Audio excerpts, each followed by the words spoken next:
You, John Fitzgerald Kennedy, do solemnly swear I, John Fitzgerald Kennedy, do solemnly swear that you will faithfully execute the office of President of the United States that I will faithfully execute the office of President of the United States and will, to the best of your ability, and will, to the best of my ability, preserve, protect, and defend the Constitution of the United States. preserve, protect, and defend the Constitution of the United States. So help you God. So help me God.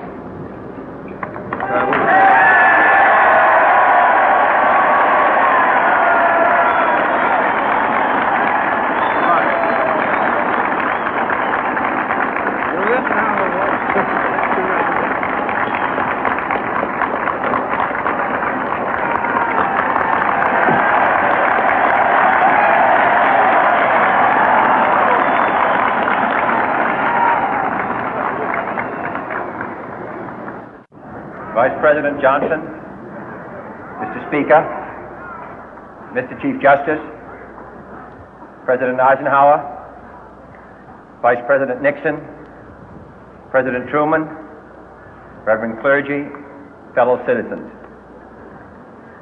We observe today not a victory of party, but a celebration of freedom, symbolizing an end as well as a beginning, signifying renewal as well as change. For I have sworn before you and Almighty God the same solemn oath our forebears prescribed nearly a century and 3/4 ago. The world is very different now, for man holds in his mortal hands the power to abolish all forms of human poverty and all forms of human life. And yet the same revolutionary beliefs for which our forebears fought are still at issue around the globe. The belief that the rights of man come not from the generosity of the state, but from the hand of God. We dare not forget today that we are the heirs of that first revolution. Let the word go forth from this time and place to friend and foe alike that the torch has been passed to a new generation of Americans born in this century, tempered by war, disciplined by a hard and bitter peace, proud of our ancient heritage, and unwilling to witness or permit the slow undoing of those human rights to which this nation has always been committed and to which we are committed today at home and around the world.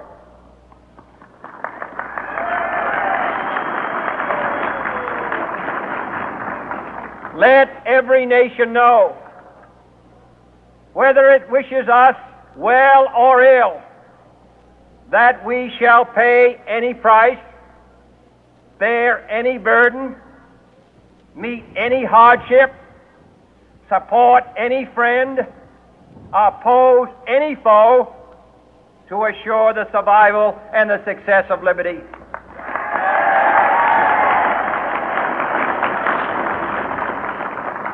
This much we pledge and more.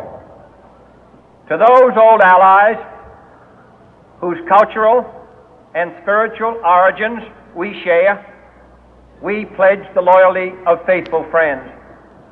United, there is little we cannot do in a host of cooperative ventures.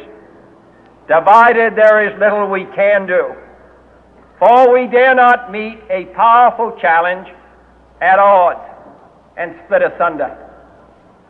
To those new states whom we welcome to the ranks of the free, we pledge our word that one form of colonial control shall not have passed away merely to be replaced by a far more iron tyranny.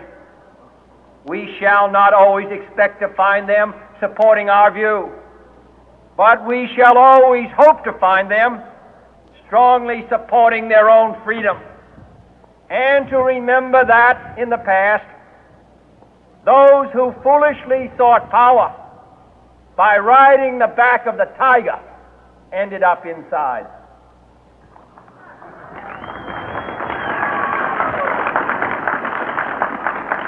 To those people in the huts and villages of half the globe struggling to break the bonds of mass misery, we pledge our best efforts to help them help themselves for whatever period is required, not because the communists may be doing it, not because we seek their votes, but because it is right.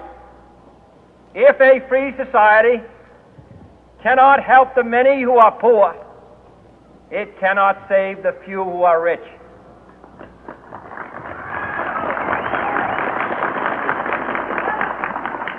To our sister republics south of our border, we offer a special pledge to convert our good words into good deeds, in a new alliance for progress, to assist free men and free governments in casting off the chains of poverty.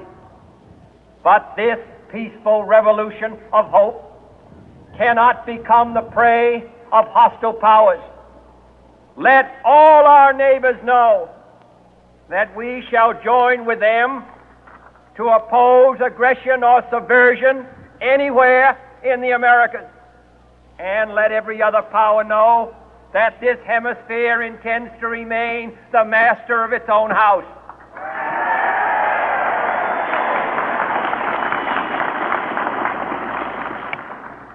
To that World Assembly of Sovereign States, the United Nations, our last best hope, in an age where the instruments of war have far outpaced the instruments of peace, we renew our pledge of support to prevent it from becoming merely a forum for invective, to strengthen its shield of the new and the weak, and to enlarge the area in which its writ may run.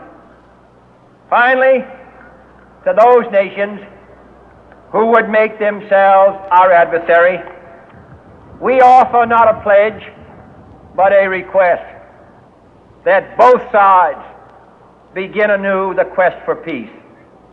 Before the dark powers of destruction, unleashed by science, engulf all humanity in planned or accidental self-destruction, we dare not tempt them with weakness, for only when our arms are sufficient beyond doubt can we be certain beyond doubt that they will never be employed.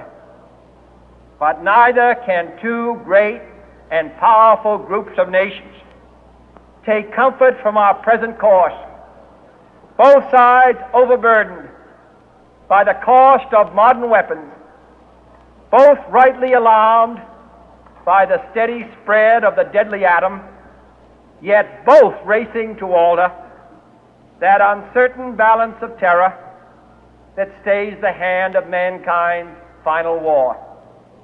So let us begin anew, remembering on both sides that civility is not a sign of weakness, and sincerity is always subject to proof. Let us never negotiate out of fear, but let us never fear to negotiate.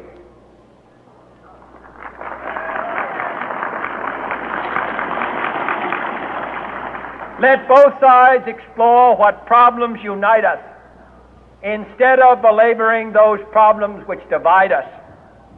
Let both sides, for the first time, formulate serious and precise proposals for the inspection and control of arms, and bring the absolute power to destroy other nations under the absolute control of all nations.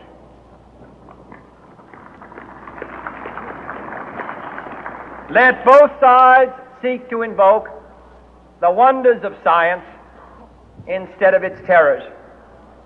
Together, let us explore the stars, conquer the deserts, eradicate disease, tap the ocean depth, and encourage the arts and commerce. Let both sides unite to heed in all corners of the earth the command of Isaiah to undo the heavy burden and let the oppressed go free. And if a beachhead of cooperation may push back the jungle of suspicion, let both sides join in creating a new endeavor, not a new balance of power, but a new world of law, where the strong are just and the weak secure and the peace preserved. All this will not be finished in the first 100 days, nor will it be finished in the first 1,000 days, nor in the life of this administration, nor even perhaps in our lifetime on this planet. But let us begin.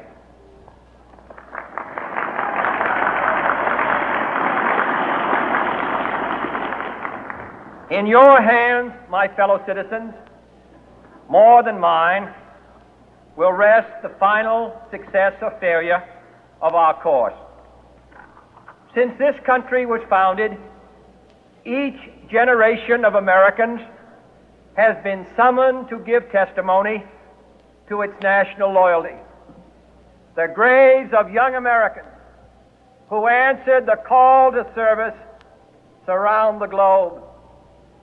Now the trumpet summons us again, not as a call to bear arms, though arms we need, not as a call to battle, though in battle we are, but a call to bear the burden of a long twilight struggle, year in and year out, rejoicing in hope, patient in tribulation, a struggle against the common enemies of man, tyranny, poverty, disease, and war itself.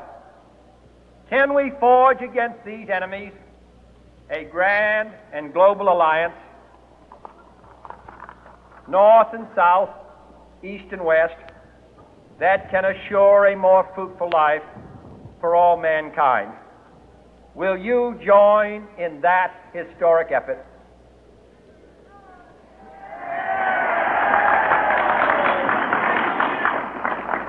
In the long history of the world, only a few generations have been granted the role of defending freedom in its hour of maximum danger. I do not shrink from this responsibility. I welcome it.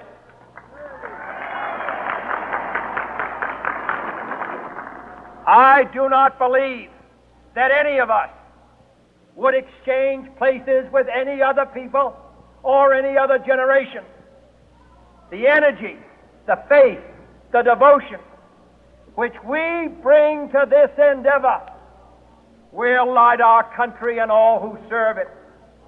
And the glow from that fire can truly light the world. And so, my fellow Americans, ask not what your country can do for you. Ask what you can do for your country.